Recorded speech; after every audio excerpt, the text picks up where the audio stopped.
Është konfirmuar një rast i jetheve të Nilit perëndimor në Kumanov, ndërsa shërbimet kompetente tashmë kanë kryer anketën epidemiologjike për të përcaktuar se ku dhe si ka ndodhur ekspozimi, informoi ministri i shëndetësisë Sasho Klekovski.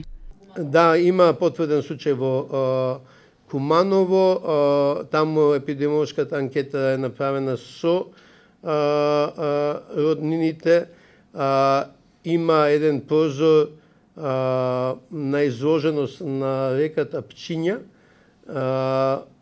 Само работиме на точно геомапирање каде е тоа. 6 pacientë me jethe të Nilit aktualisht janë në trajtim intensiv, ndërsa te 18 prej tyre është konfirmuar infeksion me virusin e Nilit perëndimor, ndërsa për 3 pacientë ende priten rezultatet e analizave. Пациентите редовно се испишуваат, очекуваме многу наскоро најмладата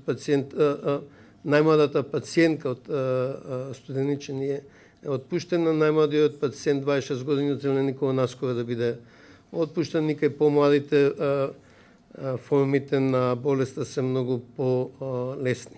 Në total deri më tani janë evidentuar 53 pacientë që kanë kaluar rrethet e Nilit perëndimor. Prej tyre 50 janë konfirmuar, ndërsa 3 mbeten të dyshuar dhe janë në pritje të rezultateve nga testimet shtesë, ndërsa 5 kanë ndërruar jetë.